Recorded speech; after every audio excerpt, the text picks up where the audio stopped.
Eh, Como ya saben, a Fernando y a mí nos tocó hablarles de conceptos básicos de Python, con una introducción a Pandas y NumPy, básica también, y hablar de Scikit-Learn. No se está presente. Está presente. Todavía igual no estoy haciendo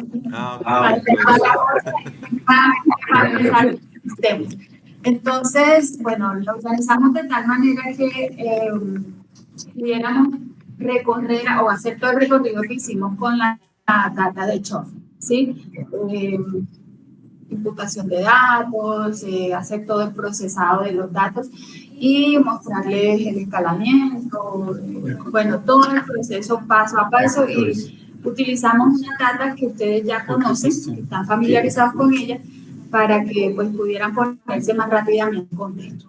Entonces, Fernando va a empezar la presentación, en algún momento ya le retomo yo algunos temas, pero la idea es que vamos a ir mostrándoles paso a paso todo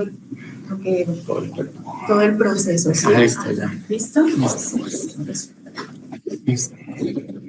Aquí.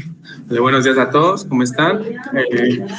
Vale, pues como comentó Roxana, vamos a iniciar el tema de Scikit-Learn, ¿sí? Que está guiado en Python, una librería que está guiada en Python. Entonces, para iniciar, pues vamos a hablar primero del lenguaje con el que vamos a trabajar, que se llama Python, que es un lenguaje multiparadigma. Es muy fácil pues el nivel de aprendizaje es mucho más rápido porque pues maneja una sintaxis flexible, también es eficiente entender la forma en cómo nosotros aplicamos esta sintaxis como tal, ¿sí? Lo han usado muchísimo para el tema de ciencia de datos. Ahora con la inteligencia artificial, pues Python es prácticamente los que lideran esta área. Se usa mucho para desarrollos web, para videojuegos, también para scrapping, y hay otros temas de más, ¿vale? Pero pues en esta parte nos vamos a centrar en lo que es ciencia de datos. Bueno, vamos aquí y bueno, estas son las librerías con las que se van a hablar ahorita en el transcurso del tutorial, donde tenemos Pandas, que es una librería de estructuras eficientes para manipulación, operaciones matemáticas en arreglos multidimensionales, ¿sí? Ofrece funciones matemáticas y álgebra lineal para análisis numérico rápido. Vale, entre otras cosas también facilita mucho para poder hacer el cargue de archivos, ya sea .csv o .txt, bueno, hay varios tipos de formatos en los que trabaja.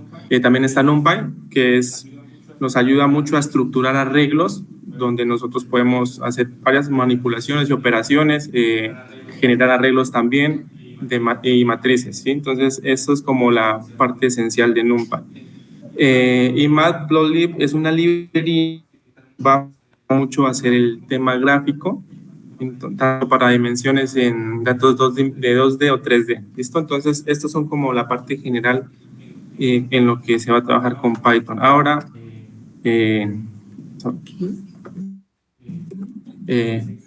seguimos con lo que es Scikit-Learn, que es pues, el tema principal para este tutorial. Y esto es una librería que está muy centrada en la ciencia de datos, ¿sí?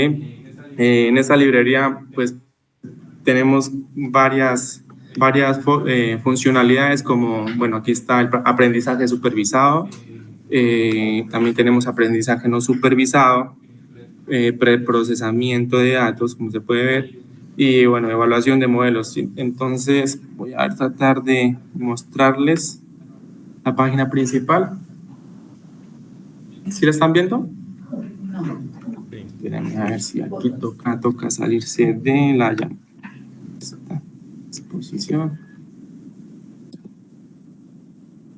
Me parece. No, a ver.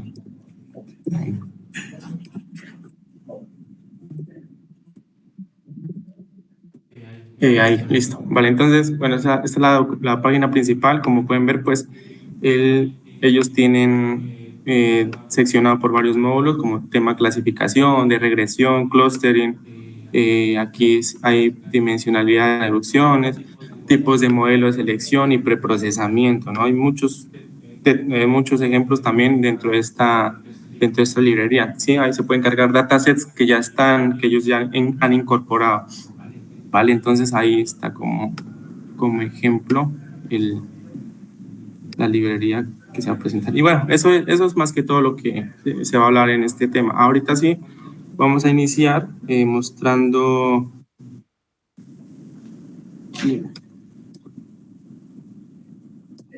Vamos a iniciar ya mostrando un primer ejemplo. Voy a empezar hablando sobre NumPy Pandas como una introducción, pues para poder tener ya más facilidad de entender el uso con Scikit Learning, ¿va? Porque todo esto va de la mano. Entonces, en un momentico yo busco por acá.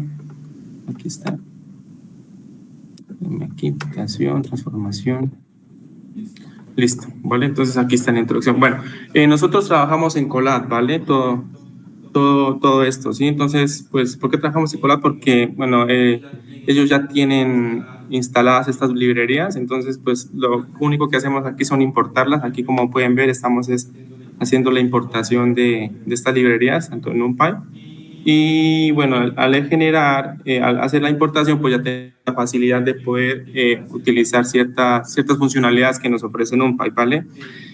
Como podemos ver aquí, pues hay un ejemplo de un arreglo. Nosotros estamos creando un arreglo de 2 componentes que, pues aquí podemos 4.5, de 3 componentes, 4.5, 3 y 5, que están separados por comas. Y pues aquí en esta parte ya podemos mostrarlo, ¿sí? O sea, ejecutamos, creamos una variable, llamamos a NumPy y ejecutamos esta función que se llama write, pues para poder crear este arreglo. ¿Listo?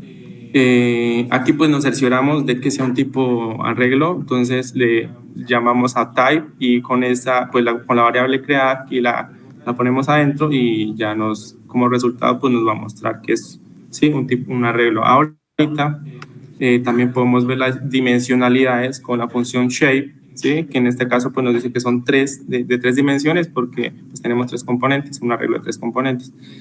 Como les mencionaba anteriormente, también hay la forma de generar matrices y aquí vemos que se agregan 2 arreglos, ¿sí? Y al imprimirlo, pues vamos a ver las dos filas, ¿sí? Según el orden que pues se les esté indexando. ¿Vale? Bueno, aquí vemos las dimensiones también. Aquí nos muestra cuántas filas hay. Aquí nos hablan que son 2. Y en este caso, si usamos shape, como es una matriz, pues nos va a decir la dimensión ya de toda la matriz, que es 2 por 3, ¿sí? Entonces, aquí pues está el ejemplo claro. También hay ejemplos para mostrar, generar una matriz de ceros. Les damos las dimensiones de 3 por 2. Aquí tenemos una matriz de 3 por 2 de ceros. También de matrices de unos, ¿sí? Aquí está. Si lo logran ver, me avisan. No está, o sea, un poquito más. Listo. Bueno, aquí está otra matriz una matriz de identidad de unos, como es una matriz cuadrada, pues solamente le agregamos el valor n, ¿sí? Entonces ahí ya la crea. Y bueno, también para generar matrices random, ¿sí? Pueden ver que se generaron números random, también la dimensión que uno aplique. Y hay una forma también de ver qué datos hay dentro de la matriz o los componentes o del arreglo, ¿sí? Entonces agregamos det.type y nos dice que aquí hay tipos flotantes. ¿Por qué? Pues porque aquí podemos ver que hay 1.0, 5.4. En caso de que llegaran a ser enteros, se nos va a mostrar un int 64, ¿sí? Entonces esa es la forma de poder visualizar qué tipos de datos hay. Ahora,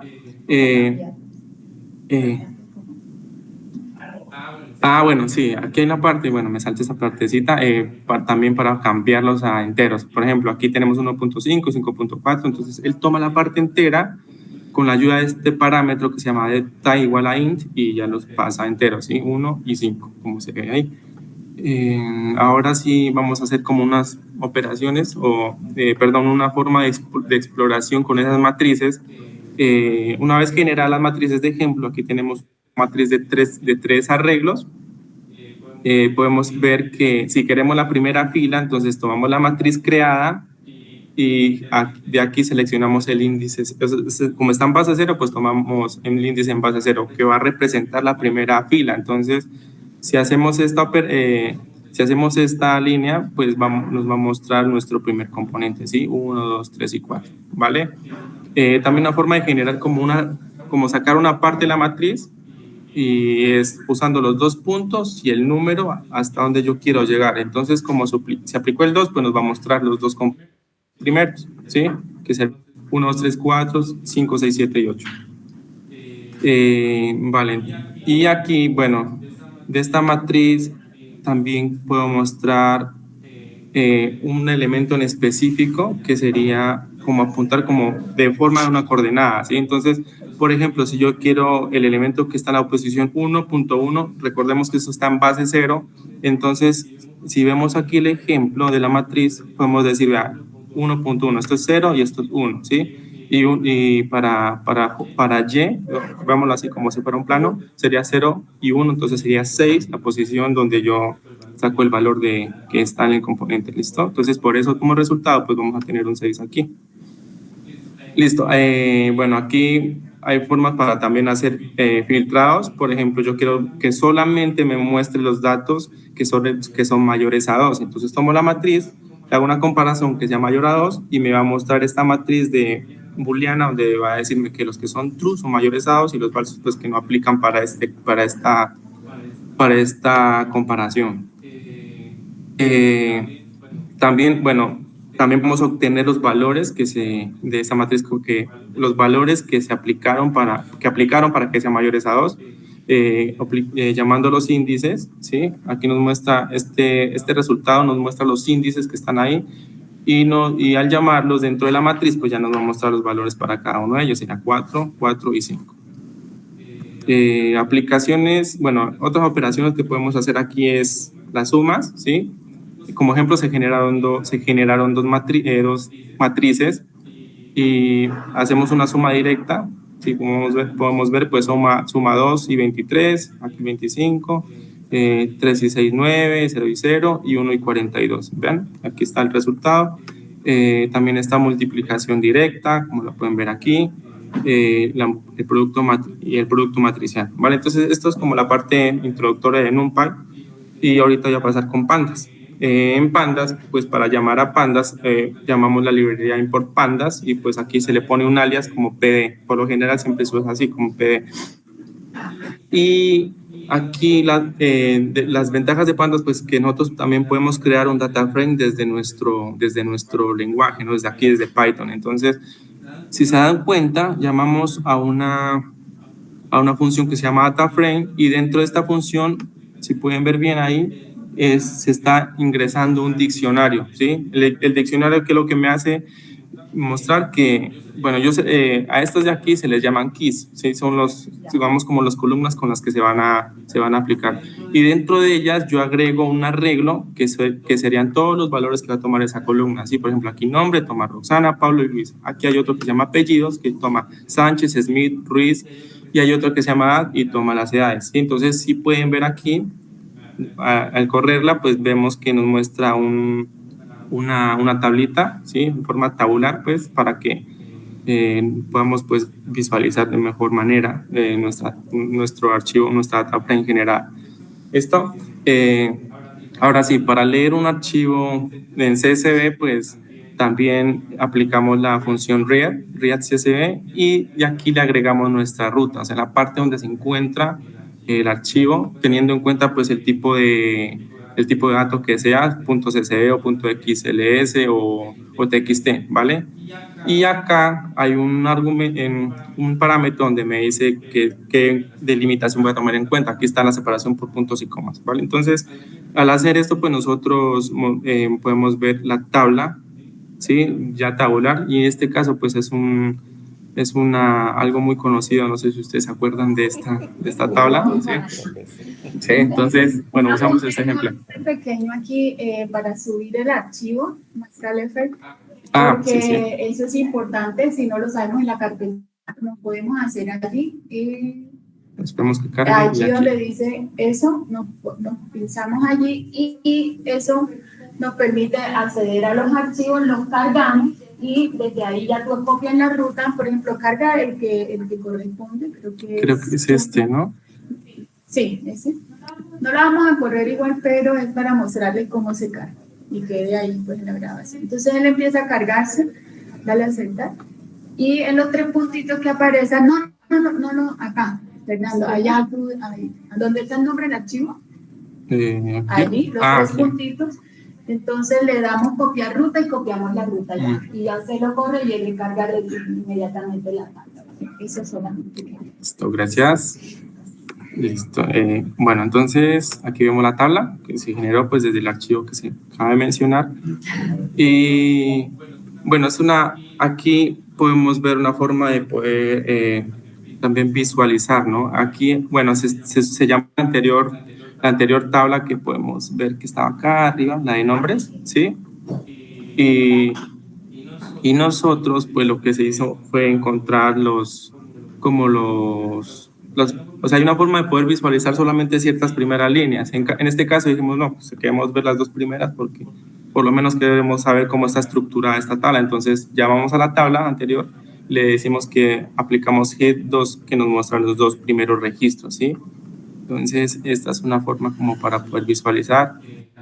También tenemos datos.tail2, que es lo mismo, pero lo que cambia es la forma en que está enumerado esto, porque es que acá pues los toman en base 0 y acá ya con indicadores desde 1, ¿sí? El TAI te está mostrando las dos últimas filas. Perdón, sí, perdón. Sí. Ahí en PDFs puedes darle tab, es para que puedan ver el tipo de todo el tipo de archivos que uno puede cargar allí, archivo.exe. Entonces, con PDFs tab les aparece en la lista, lo puedes. ¿Lo corro? ¿Quieres que lo corra? Sí. No, porque es que nos toca correr todos los... Sí. Entonces... Sí. Igual ahí le vamos a compartir. Sí, tenemos que acomodar el archivo pues para que... Listo. Bueno, aquí pues para escribir los datos, ¿sí? Por ejemplo, aquí está en el caso de edad, vemos las cantidades de datos que hay, cuál es la media, cuál es la desviación, el valor mínimo, el máximo y pues los porcentajes que se toman para acá, pues para toda esta columna, ¿sí? Bueno, aquí está el tipo de datos también que maneja cada uno de ellos. Aquí está la edad, que es un entero, pues el nombre, el apellido y el data type general de la base, de la tabla, pues es un objeto, ¿sí? Bajamos un poco. Listo, aquí. Sí, bajemos un poquito más. Listo. Entonces, aquí, por ejemplo, vamos a ver un caso, o sea, tomamos una columna en especial donde le decimos que queremos ver los datos .log, ¿sí? Y eso toma en cuenta la fila, ¿vale? Entonces, aquí vemos que toma en cuenta el nombre, el apellido y la edad, ¿sí? Entonces, sería para este caso, recordemos que estamos en base 0, sería 0, 1. Entonces, sería nombre, Pablo, Smith y 40, ¿vale?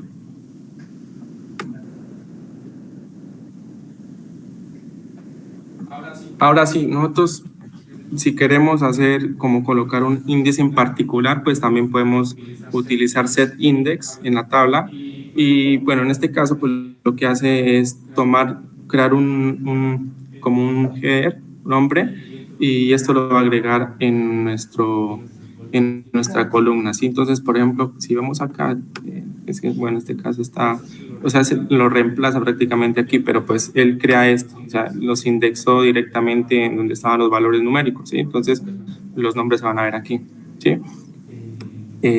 Vale, aquí pues también tenemos el otro caso para poder ver desde el nombre, como por ejemplo aquí buscamos Roxana y nos da de forma en fila nos muestra edad y pues el tipo de datos que manejan, ¿sí?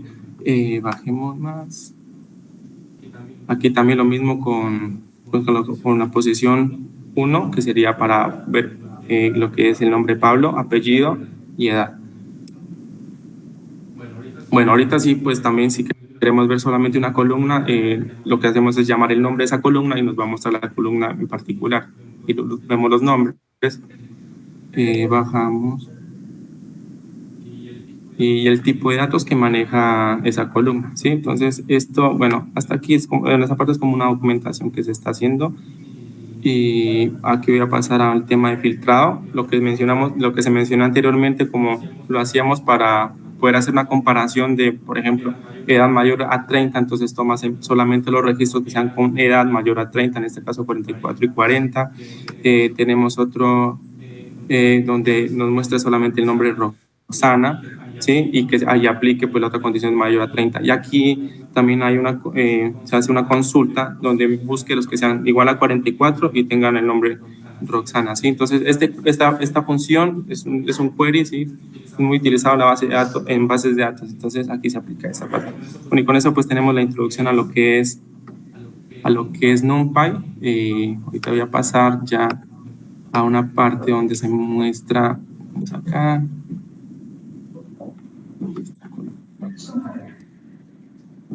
aquí.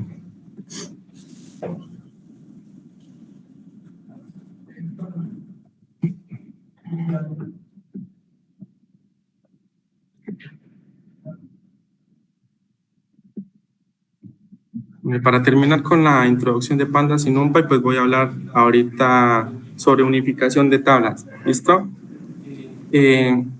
Aquí en este ejemplo se generaron dos tablas, una que es una tabla producto y otra que es la tabla de clientes. Ajá. No voy a ejecutar este. Uy, me está pidiendo que si no sesiones. No, es que me va a tocar cerrar. Sí, porque ahí sí, creo que ahí cierran las demás. Entonces, bueno, aquí en este caso le había puesto un print pues para ver las tablas que se generaron, ¿sí?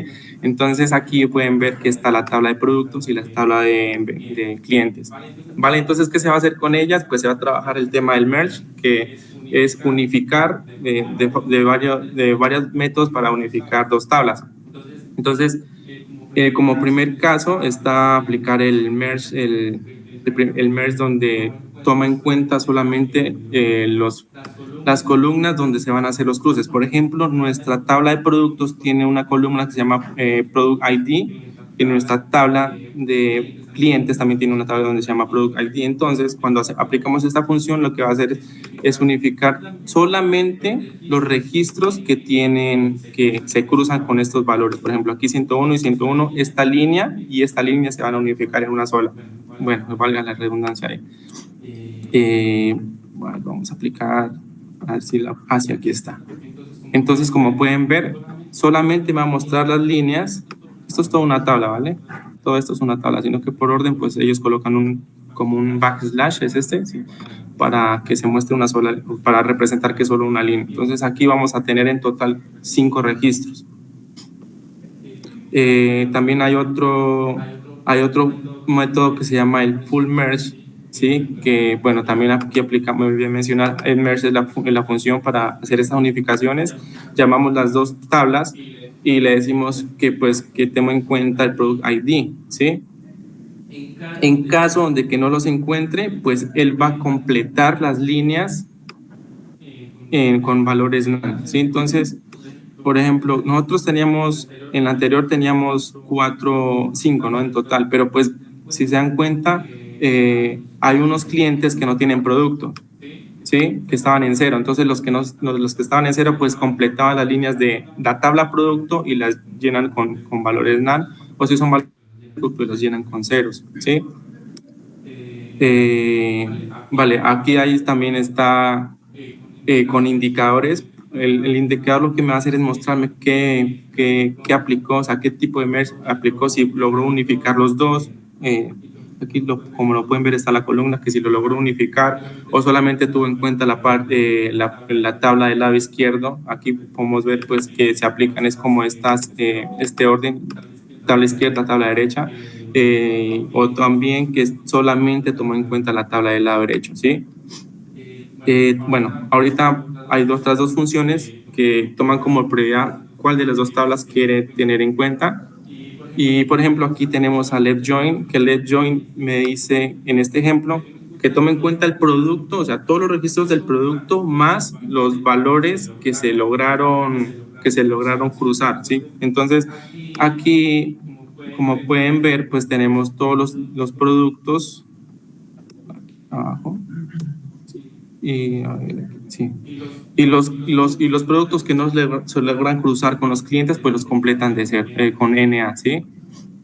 Y los demás, pues ya, si están cruzados, pues los llenan completamente.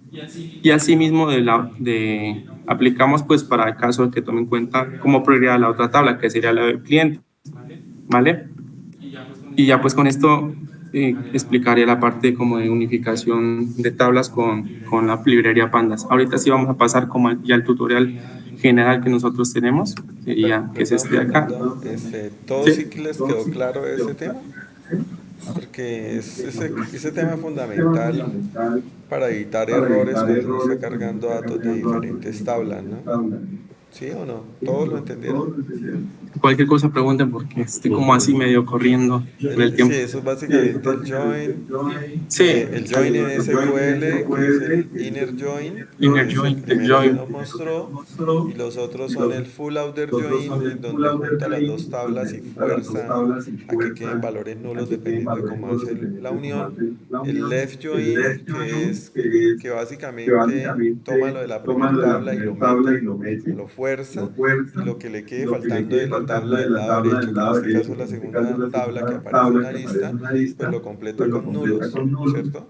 Pues allí hay que tener cuidado con eso, porque en muchos casos he visto errores es en esa parte, ¿sí? Entonces para que tengan cuidado bien con este concepto, que aquí se llama merge, pero tradicionalmente en SQL se llama join, ¿vale? Sí. Entonces sigamos, Fernanda.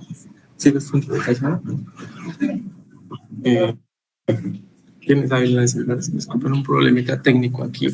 No, es en el orden. Es que queremos Verificar organizar el orden. Imputación de datos. Entonces, sí.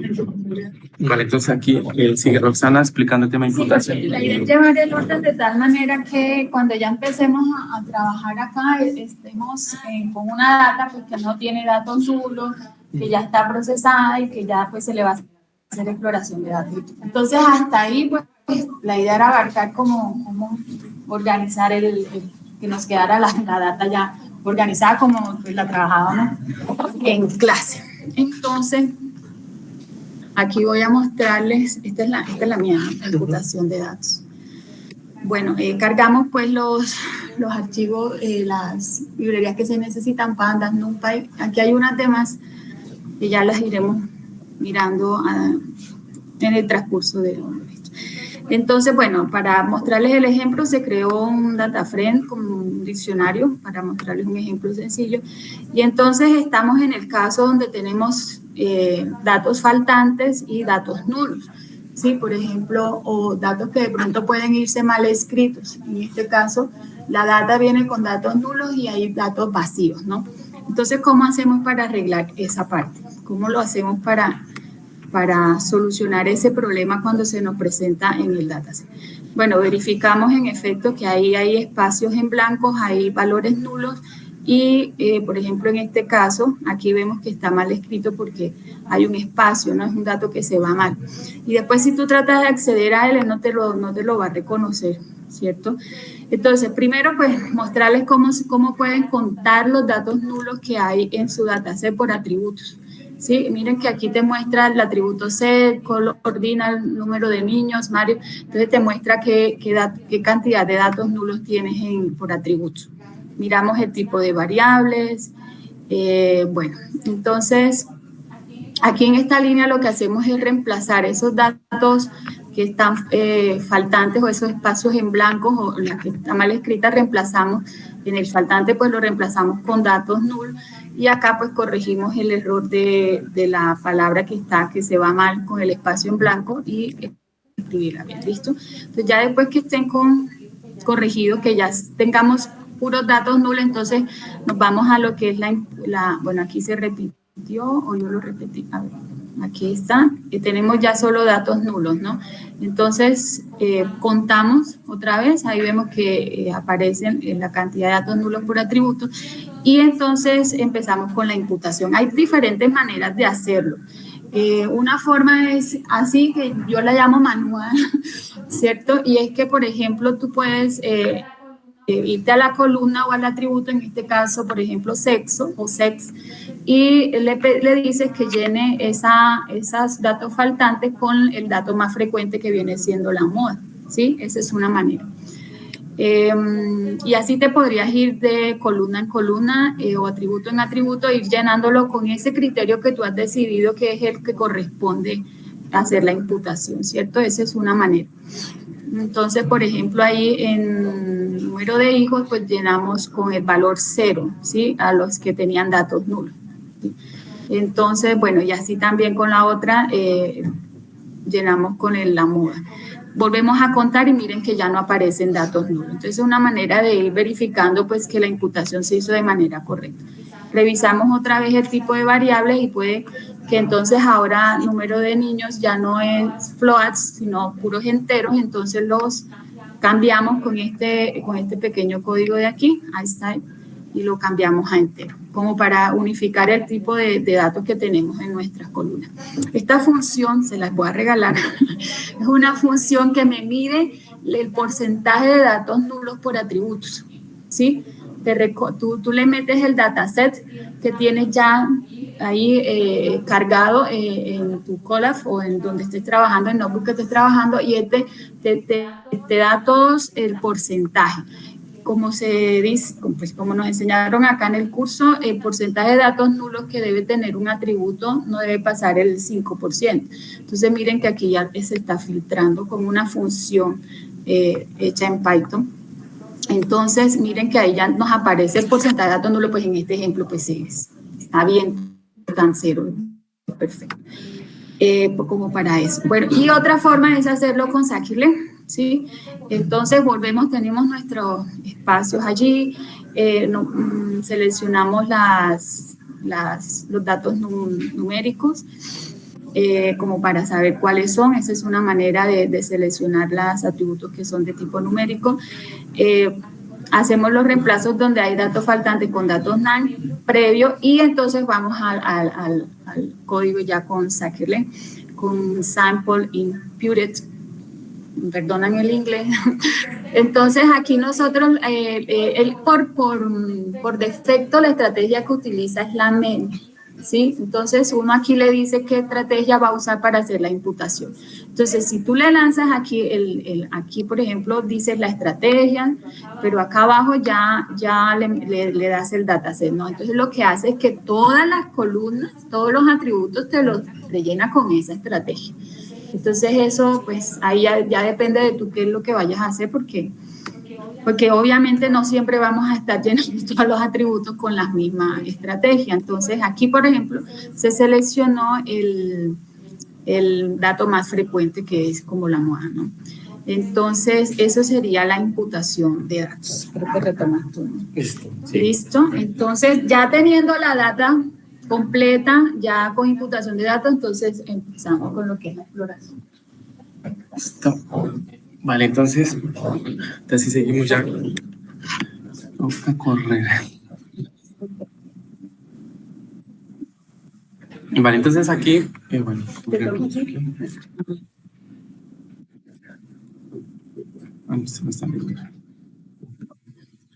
Listo.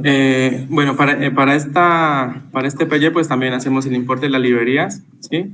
Como está aquí, pues para Pandas, NumPy, Matplotlib y Scikit-Learn, ¿sí? Más adelante pues las vamos a estar llamando. En esta línea pues mostramos qué versión está manejando Scikit-Learn, ¿sí? Entonces con este comando pues lo llamamos y nos muestra pues el nombre, la versión y bueno, más descripciones como general.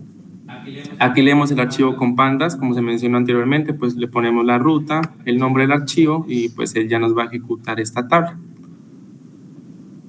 Hay una forma de poder ver los atributos, o sea, todas las columnas que están, los nombres de las columnas con la función .keys, ¿sí? Y aquí vemos todos y nos dice pues también qué tipo de objeto maneja este.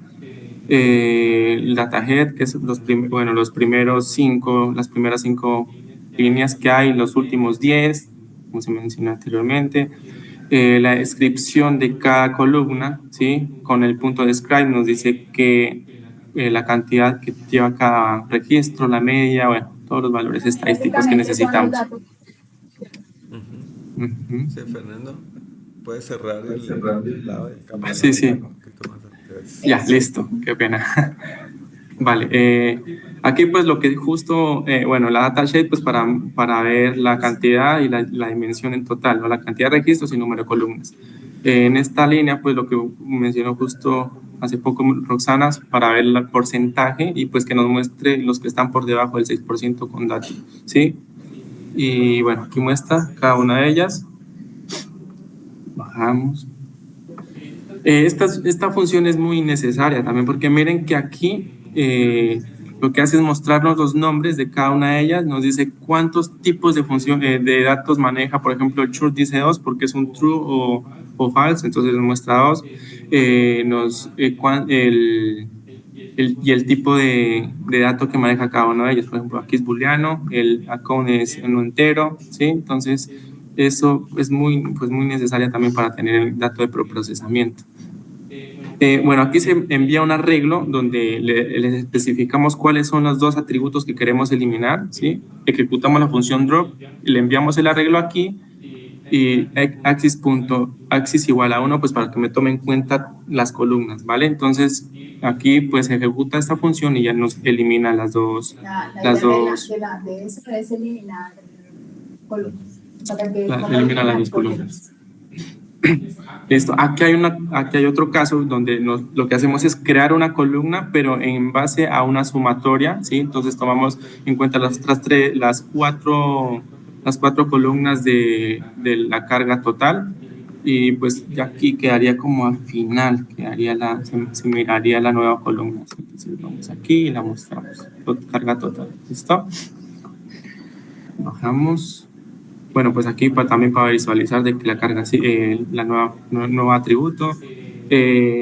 Ahora aquí lo que hacemos es reemplazar los valores, como recordemos nosotros manejábamos yes o no en la tabla, entonces reemplazamos respectivamente estos datos con unos y ceros, ¿sí? Entonces aquí ya, acá arriba pues se acuerdan, esta columna tiene yes o no, allá acá abajo ya la vamos a tener como unos y ceros, ¿vale? Bueno, y aquí pasamos ya al tema de visualización de datos.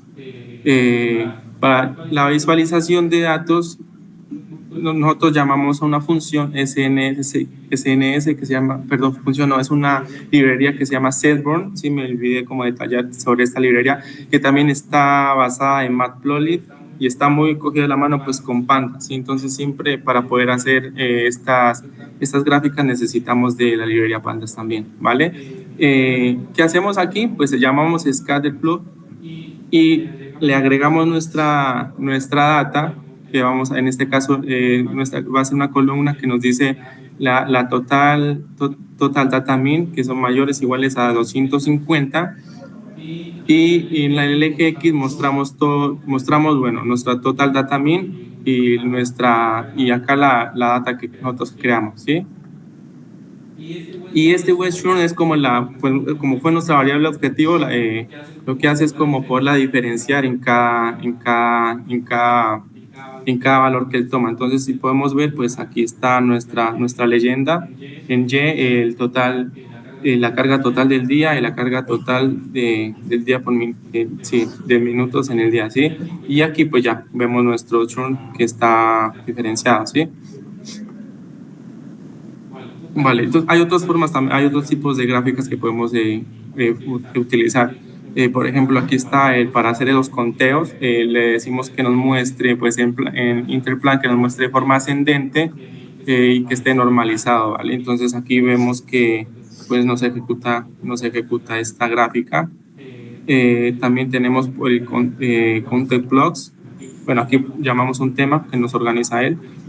Con blocks le decimos que la X tome Interplan y pues traemos nuestra data, ¿sí? Y asimismo pues ponemos como objetivo churn. Entonces aquí vemos en la leyenda que va a graficar el conteo, ¿sí? Las cuentas que hace y la variable Interplan para los que no abandonan y los que sí abandonan, ¿sí? Vamos aquí, acá hay un diagrama de cajas también.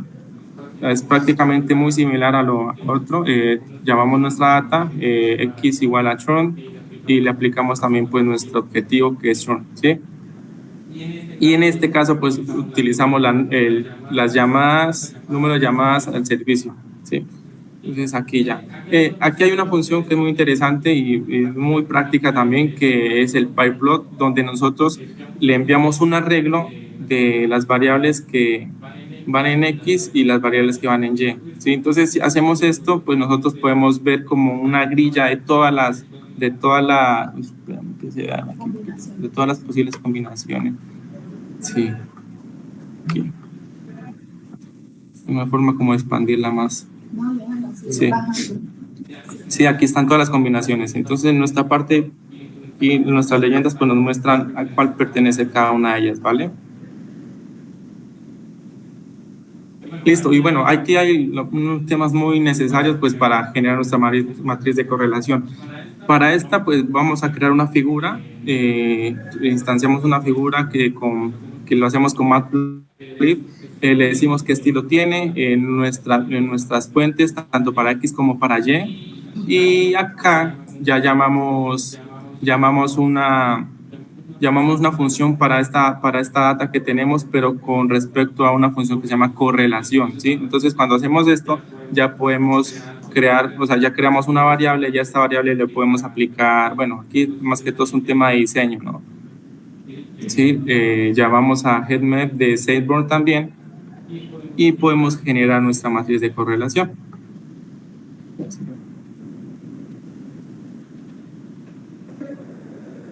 Vale, ahora sí voy a hablar sobre el tema de estandarización o escalamiento.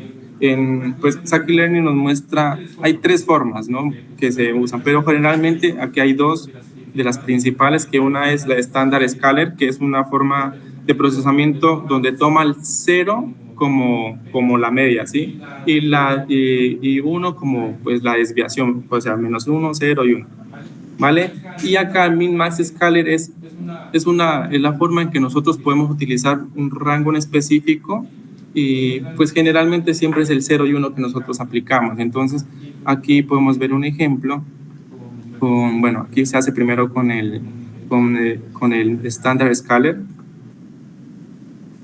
y como podemos ver bueno, aquí especificamos cuáles son los datos, ¿no?, que vamos a estandarizar cuando buscamos todos los que son numéricos, tipos enteros y tipos flotantes, ¿vale? Y podemos ver que aquí hay valores mínimos como 0 y máximos como 1, ¿sí? En todos los datos numéricos. Y para el otro, para el que es Standard Scaler, ¿es Standard Scaler? Sí. Sí, el otro es Standard Scaler. Recuerden que lo que era la media era el 0 y con desviación de -1 y 1, entonces por eso podemos ver números negativos como mínimo -1 y números positivos como máximos en 1, ¿sí? Y hay otro que es el Robust Scaler, que No pueden haber números por debajo de -1 y por encima de 1. Lo que pasa es que él hace la estandarización con media 0, desviación estándar de 1, ¿sí? Yo dije por mínimo -1. Sí.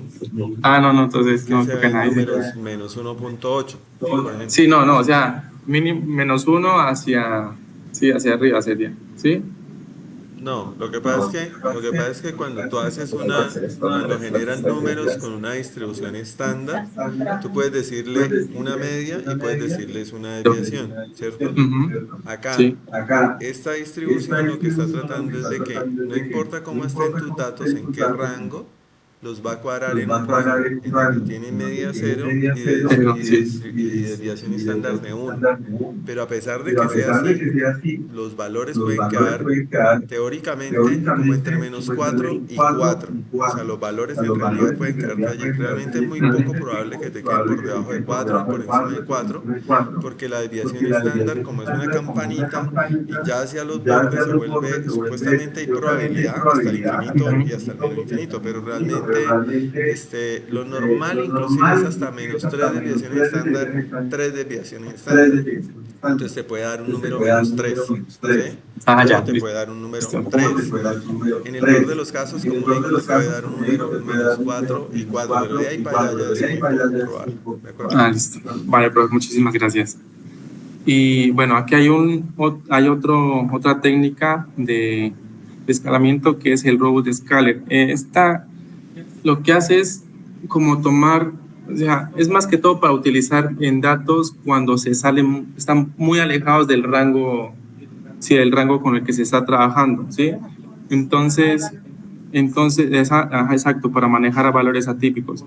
Porque es que si tenemos un valor atípico, eso, o sea, si tenemos un valor atípico muy alejado y aplicamos una de las dos primeras, entonces lo que va a hacer es como modificar también a nuestro rango principal. Entonces, él lo que hace es que ese número atípico sí lo tome en cuenta, pero en la escala que se aplica, pues esté mucho, o sea, no esté tan adentro del rango donde se acabó de hacer ese escalamiento, ¿sí? Entonces, eso es como la aplicación del Robust Scaler. Y vale, aquí ya sigue el tema de selección de atributos.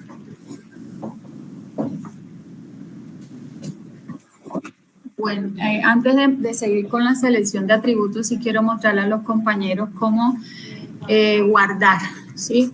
Cómo guardar. Si ya tenemos el archivo acá en el Colab y tenemos el CSV, a veces necesitamos ir guardando esos cambios que estamos realizando en el data. Entonces, una forma es esta, ¿sí? Ay, perdón. Es esta de aquí, como está allí, ¿vale?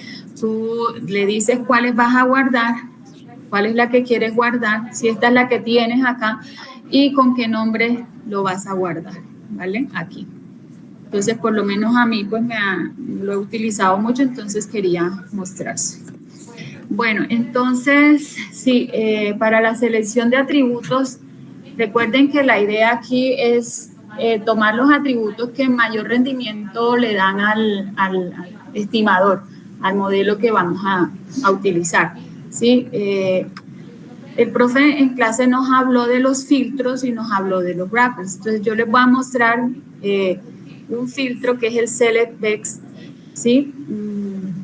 Pues como para que sepan cómo utilizar los filtros usando Scikit-Learn.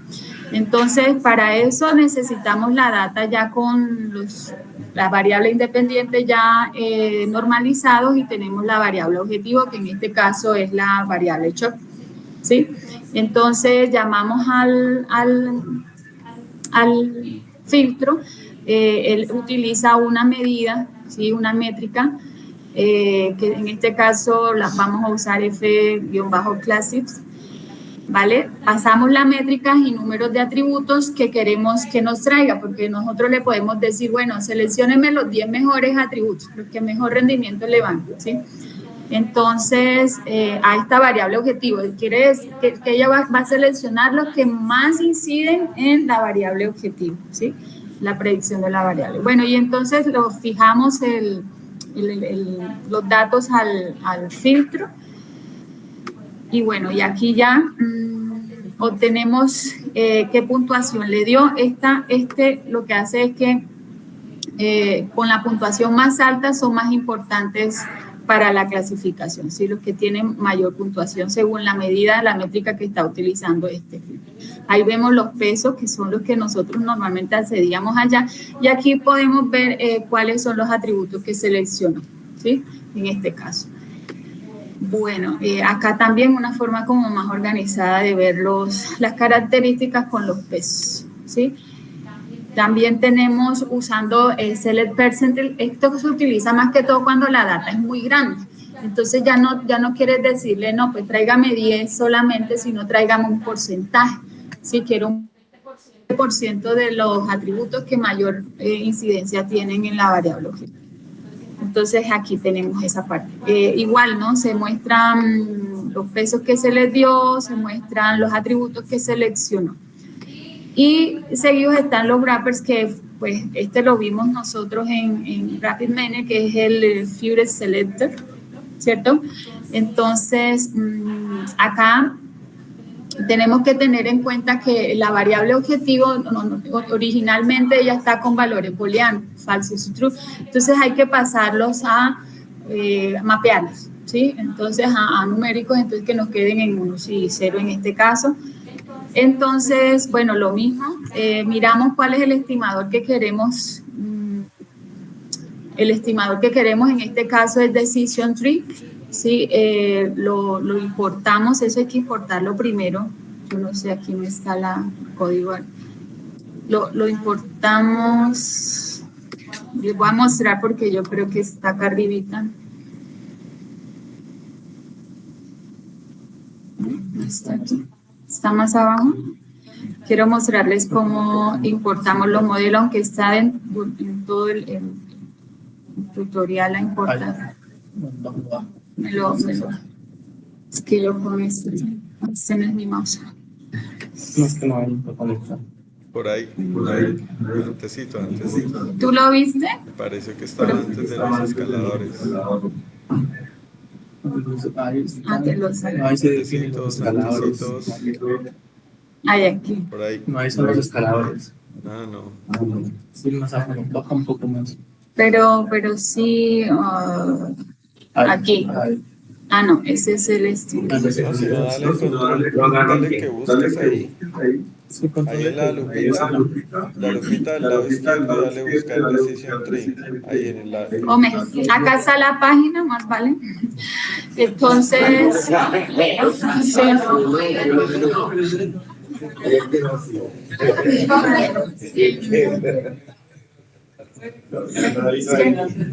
mira, ve, ahí está, Decision Tree. No, mentira.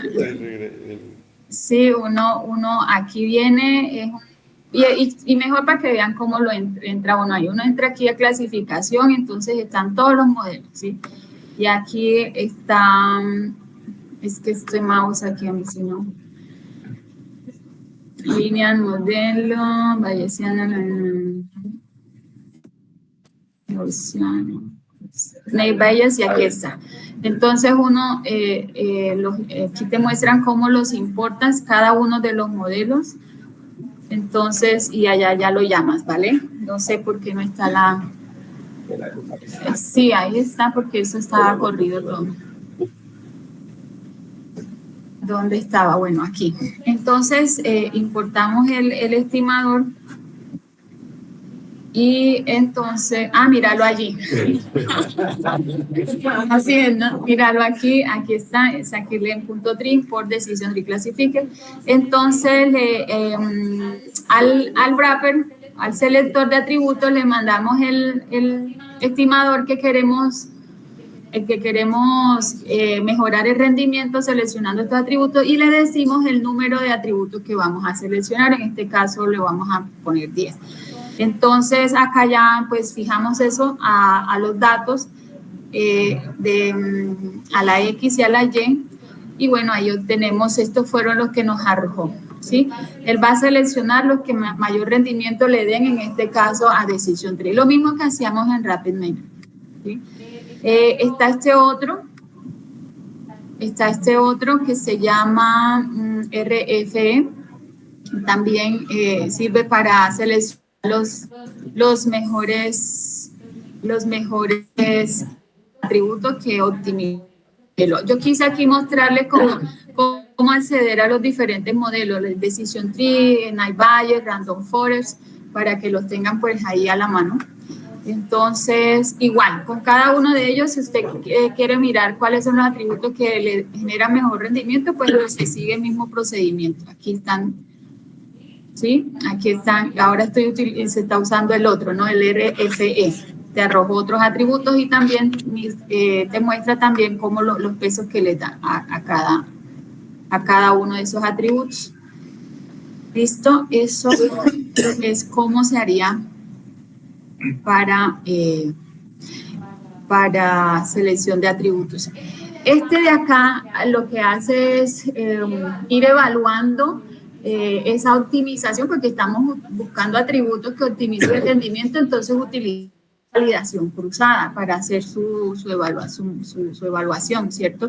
Entonces, pero hace el mismo procedimiento, acá es lo mismo, fijamos los datos, le mandamos los datos, no, sino que él va haciendo evaluación con validación cruzada, también se los quise mostrar. Bueno, y aquí ya viene la parte de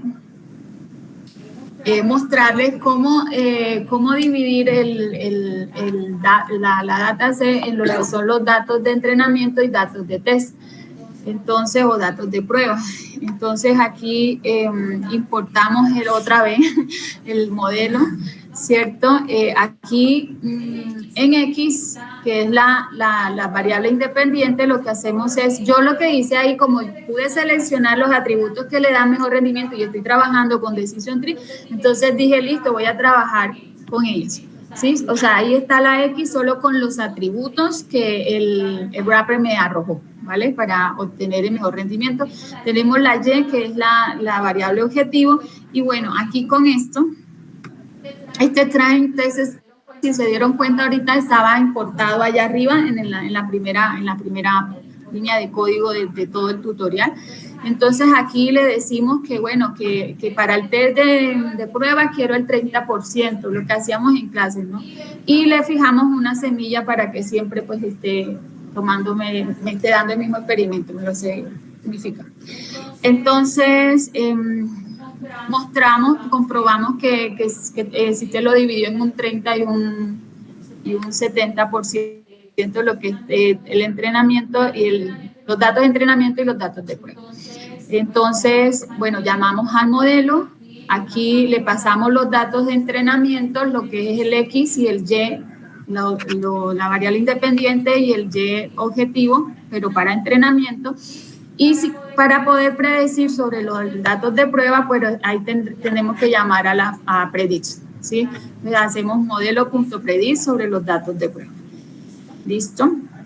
Entonces, acá les quiero mostrar, recuerden que esto sería, uno puede medir ahí el rendimiento que tuvo y todo, pero sería de una sola división que tuvo. Entonces, siempre es recomendable usar la validación cruzada porque tenemos un panorama como más amplio de cómo es el rendimiento del modelo, porque hace muchas particiones y varias validaciones de esto. Entonces, para eso, para usar validación cruzada, debemos importar de Scikit-learn del módulo Model Selection la validación cruzada.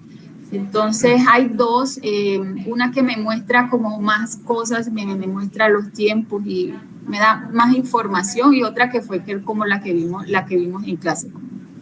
Sí, que solamente me muestra como los valores que obtuvo en este caso se le envió un scoring de accuracy, pero tú le puedes enviar la métrica que tú consideres que es necesaria de acuerdo a los datos que tengas, ¿sí? Entonces, bueno, igual, tienes el modelo, ¿sí? Llamas a la validación cruzada, le das el modelo, le das los datos XY, le dices el número de folders que vas a hacer, así como nosotros hacíamos allá, y le das la métrica. Entonces, aquí cuando corres, pues te está dando, miren que hay 10, ¿no? Te da los 10 resultados. Normalmente uno lo que hace es calcular la media y sabe como el promedio de cuál es el rendimiento del modelo. Entonces, bueno, ahí se hace la prueba con los otros. Miren que acá sí me da más información, me da el score, el de test, el score, el de tiempo, el fit time, bueno, me da más información la otra opción. Listo, eso es, bueno, y el shuffle. El shuffle es como la elección aleatoria de las particiones que hace la validación cruzada. ¿Esto qué fue? Listo, y entonces ahí se les muestra cómo hacerlo, se importa, se les manda la información del test, la semilla, y se llama otra vez la validación cruzada con los datos, y ahí te arroja los datos correspondientes. Calculamos la media. Bueno, para el métricas, bueno, acá en la página, cuando usted se mete aquí, ahí aparecen todas las métricas.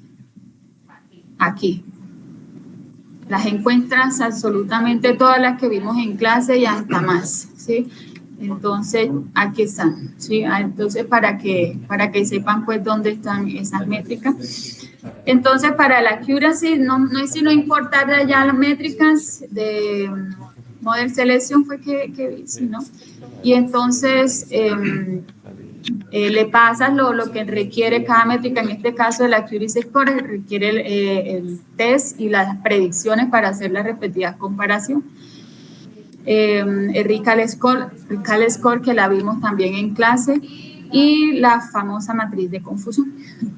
Entonces, también la importamos y aquí le damos el test de prueba, las predicciones y te arroja la matriz de confusión, ¿cierto? ¿Con qué más sigue?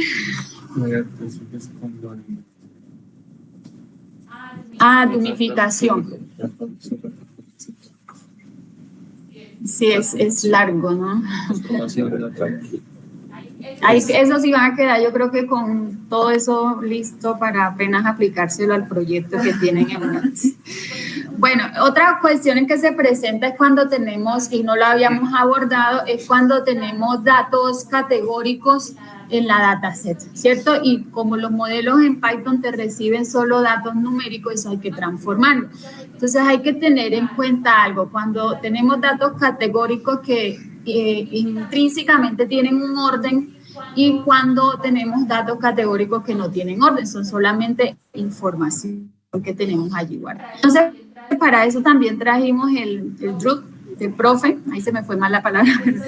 Entonces tenemos datos categóricos, por ejemplo, sex, femenino, masculino, tenemos la presión sanguínea, que ese tiene un orden ahí intrínseco y tenemos el colesterol que no tiene un orden, ¿no? Listo, entonces revisemos aquí cómo se hizo esa parte. Bueno, otra vez revisamos los tipos de variables, hacemos el mapeo al atributo set de unos y ceros, ese se puede hacer así. En caso, o sea, esa es una forma manual, pero lo vamos a ver cómo lo hacemos también de otra manera, un poquito más utilizando Scikit-Learn. Pero esto sería como hacerlo manualmente. Aquí también nosotros podemos mapear y darle los datos, decimos, ahí póngale 1, a normal 0,5 y lo fue lo que estuvimos como haciendo en clase un poco, ¿no? Y bueno, aquí ya colesterol también unos y ceros, listo. Aquí también les quise mostrar cómo agregamos la nueva columna que se agregaba ya en RapidMiner.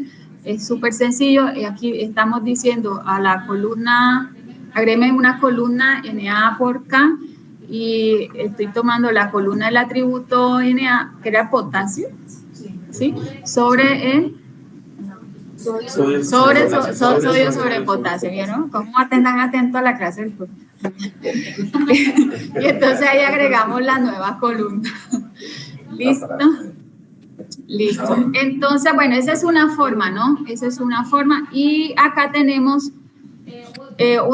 creamos otra data frame donde tenemos, para hacer un ejemplo en otra data frame, tenemos una columna categórica, esa no tiene orden intrínseco, pero la columna ordinal, pues ahí hay muy mal, regular, da a entender de que hay un orden entre las etiquetas que están en esa columna. Entonces, hay dos formas, uno puede usar el getDummy de pandas, ¿sí? Que a mí no me gustó en particular mucho porque tú le llamas al getDummy, le mandas la columna categórica y lo que hace es que sí, te genera las columnas para cada etiqueta, pero te las manda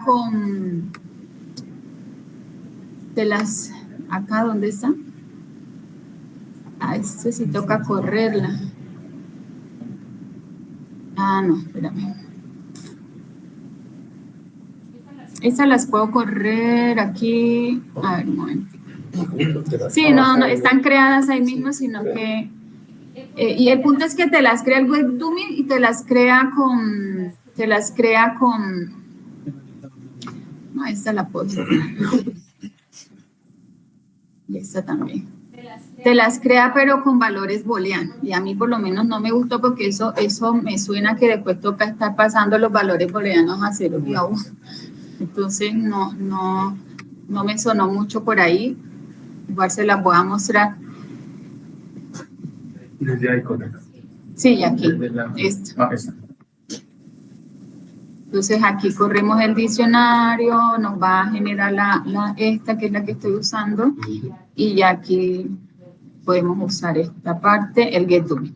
Entonces aquí, miren, te los mandas, pero sí te crea las columnas, pero te las creas con valores booleanos. Entonces, eso va a hacer que después te toque otra vez pasar esos valores a 0 y 1. Entonces, para mí es más trabajo y no me gustó. Entonces, voy a igual hacer aquí esta. Tenemos otra vez otro data frame, le hemos agregado una columna más. Si usamos el get dummy nos da igual. Hicimos varios ejemplos para que ustedes se ilustraran bien. ¿Listo? Y aquí, no, yo voy a irme directamente aquí. Esto era para mostrarles con 2 atributos, ¿sí? Utilizando el get dummy, ¿sí? Pero bueno, acá con Scikit-Learn tenemos otras opciones que son el label binarizer y el multilevel binarizer. El label binarizer lo que hace es que te genera ahora las columnas, pero entonces por cada etiqueta te va a colocar, si sí pertenece, te coloca 1 y si no, pues te coloca 0. O sea, te genera columnas con valores binarios, ¿sí? El multibinarizer es cuando pertenece a varias etiquetas a la vez. Entonces, se utiliza en ese caso el multibinarizer. Bueno, se hizo el ejemplo con label binarizer, se importan de aquí, de preprocessing, ¿sí? Esa también la encuentras acá. Aquí está todo lo que es de preprocessing. Sí, listo. Entonces, miren que acá sí, tú lo llamas, el binarizador, lo fijas los datos a la columna que vas a dumificar, ¿cierto? Y entonces aquí, mira cómo ya te la metí, ¿sí? O sea, por cada etiqueta te genera una columna donde si el registro sí es elefante, entonces te pone 1 y si no, pues te pone 0, ¿cierto? Entonces, esta pues es la que uno normalmente quiere porque cuando vas a normalizar, normalmente se utiliza el de Enigma que te deja valores entre 0 y 1, entonces, y bueno, te lo deja numérico básicamente, ese es como y está, bueno, en la columna ordinal también podemos usar el ordinal encoder. Esta es la que tienen orden. Entonces, este ordinal encoder lo que hace es que te toma esa columna que tiene etiquetas, que tiene un orden intrínseco e inmediatamente te le da valores con un orden, ¿cierto? Te da valores numéricos con orden. Por ejemplo, esta ya se le pasó la columna ordinal y te le dio un orden, te le dio un valorcito de manera que se preserva el orden. Por ejemplo, si se acuerdan, esta aquí tiene, mira, la columna ordinal tiene mal, muy mal, regular, bien, muy bien, regular, pero miren que acá la primera es mal y la última es bien, y él inmediatamente con lo que, al pasarle allí la columna, estoy acá arriba, pero sí es eso, te le pasó 1 para bien y mal te le colocó 0, o sea, totalmente distinto como sí, el 1 te le colocó mal, el otro te le colocó 0 y así te le fue dándole valores a los otros datos intermedios, ¿sí? Uno pensaría, debió ponerle a mal 0 y a bien 1, ¿cierto? Pero él le colocó ese dato para establecer ahí la diferencia. Listo. Y está el one-hot encoder, ¿sí? Ese también es con Scikit-Learn. Tenemos otra vez las mismas columnas.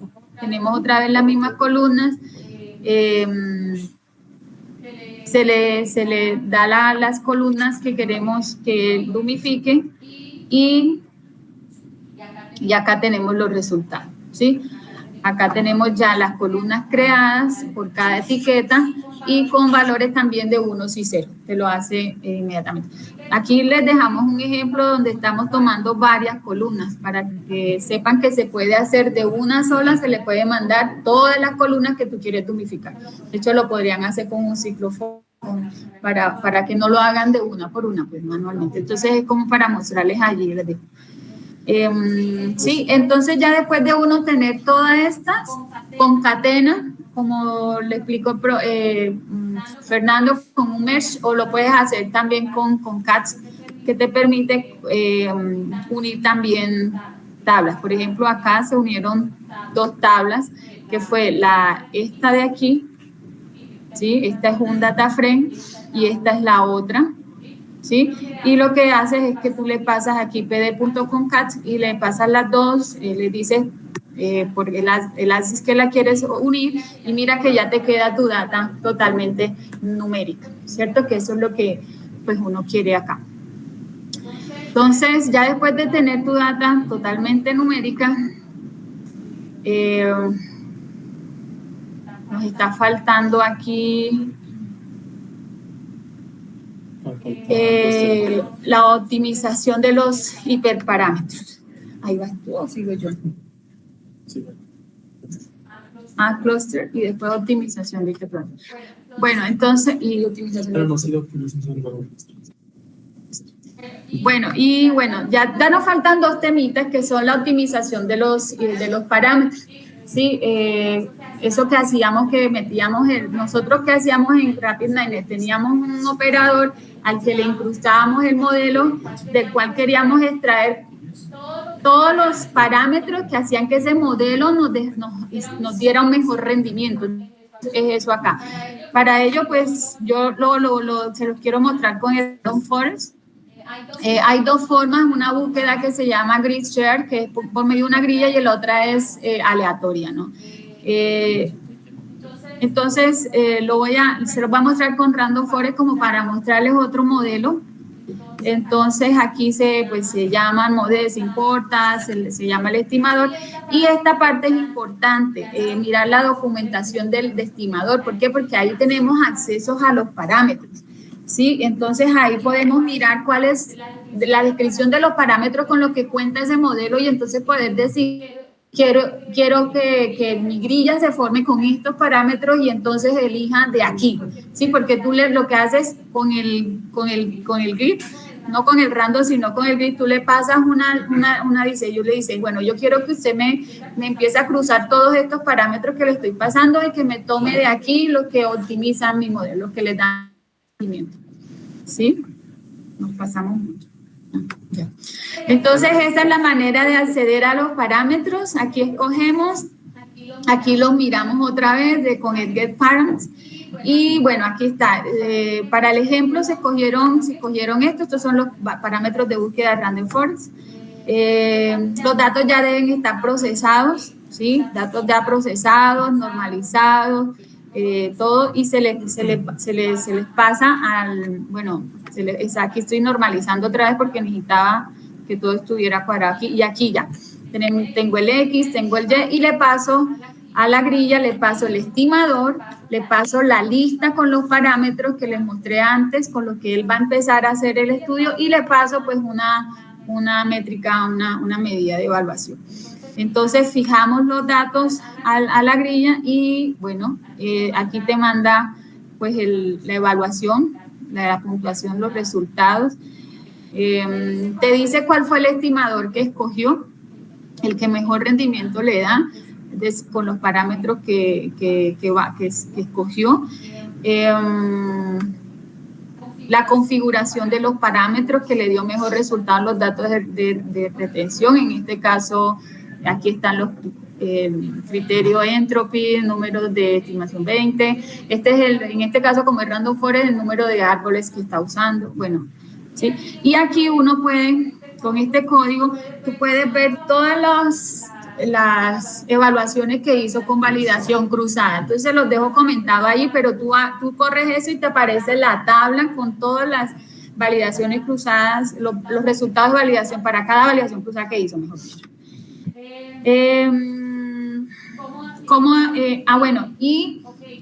Tú obtienes de ahí un modelo, entonces aquí con esta línea que les dejo también aquí, obtienes las predicciones con esos parámetros que obtuviste sobre datos nuevos, ¿sí? Porque eso es lo que nosotros pues buscamos, queremos optimizar el modelo, nos queda un modelo ya optimizado, entonces vamos ahora a utilizarlo para predecir sobre los datos nuevos, entonces aquí pues le dejo también esa línea.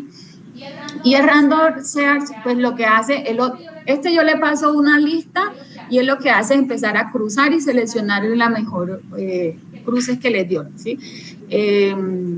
como decía Fernando, una grilla, ¿no? Que se dice. Y acá este hace selección aleatoria de los atributos, ¿sí? Empieza a habrán atributos parámetros, que se les queden, selección de parámetros. Habrán parámetros que se le queden de pronto sin probar, pero esta es la manera en que él lo hace. Y utiliza también validación cruzada para evaluar su rendimiento. Entonces, lo mismo, se le pasa aquí el estimador, los parámetros de búsquedas, la métrica de evaluación, se fija se ajustan los datos y bueno, aquí ya miramos los rendimientos, la puntuación cruzada, los parámetros, el modelo que mejor resultado le dio y así. Esa es la optimización de parámetros.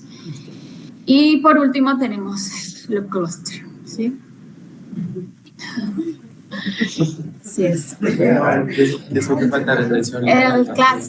cluster. Bueno, para cluster importamos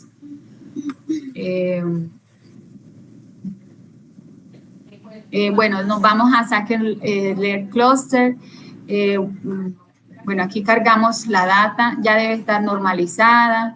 Y para el ejemplo utilizamos K-means, ¿sí? Que fue el que también estuvimos utilizando en el trabajo de Chor. Entonces, para importarlo, aquí hacemos scikit-learn.cluster, lo importamos de aquí, el K-means, ¿sí? Entonces, bueno, hay un ejemplo sencillo y esta otra vez lo hago con Chor, que es que, bueno, se crea un array donde tenemos puntos bidimensionales, tenemos 6 puntos bidimensionales.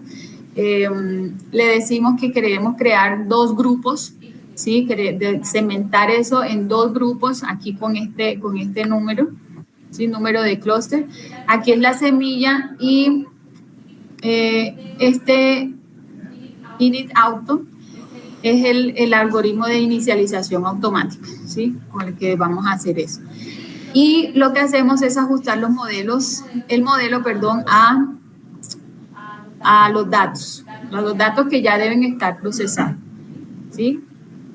Entonces, cuando hacemos K-means.label, lo que hace es devolvernos las etiquetas. Entonces nos dice, bueno, el punto 1 quedó en el grupo 1. Sí, miren que como son 2 grupos, está o 1 o 0, el clúster 1 o el clúster 0. Entonces, ¿qué puntos se fueron para el clúster 1? Los 3 primeros. ¿Y qué clúster se fueron para el grupo 0? Los 3 últimos, ¿sí? Cuando digo los 3 primeros me refiero a estos puntos y los 3 últimos me refiero a estos 3 puntos, porque eso es lo que está haciendo. Esos puntos los está segmentando en 2 grupos, ¿vale? En este caso 1 y 0. Entonces, bueno, le damos otros 2 puntos cualesquiera y le vamos a decir, predígame dónde van a quedar, en qué grupo van a quedar según la segmentación que él a priori hizo. Entonces, ¿dónde van a quedar? Pues se le mandó el 00 un punto y otro punto es el 12.3. Entonces me dice que el 00 se fue al grupo 1, al clúster 1 y el otro se fue al clúster 0. Eso es lo que está haciendo allí. Bueno, y aquí pues se quiso organizarles como para que lo vean en un data frame, los grupos y las instancias las características en qué grupo quedaron. Y ya en el ejemplo hecho pues se hace exactamente lo mismo, allá eran dos grupos también. Entonces, se pueden ver los centroides, ahí vemos los centroides, los labels, y entonces se agregó acá la última columna, lo que se obtuvo de las etiquetas, y aquí podemos ver que, bueno, el registro 1 está en el grupo 0, en el clúster 0, y así en el grupo 1, y podemos verlo de manera mucho más clara. Primero se obtuvieron las etiquetas, así como lo vemos aquí, y después se concatenó a esa de acá, como lo pueden ver otra vez. Por eso es importante ese concat, porque se usa, por lo menos yo lo he usado muchísimo. Listo, y aquí está la documentación para entrar al K-means, ¿sí? Todos los parámetros de K-means. El número de clúster que se generaron, 922 para uno, 2.411 clúster para uno. ¿Sí? Registros en un clúster y registros en otro clúster, ¿vale? Y bueno, chicos, espero que les sirva mucho. Esto es todo. Profe, queda pendiente un tema que es de regresión lineal. ¿Lo seguimos o no? ¿Nos un tema, La O sea, idea... le cambiamos ese tema porque dejen todo el software así cuadrado para que ellos puedan cambiar el datasets. Claro, claro. De hecho, con esa intención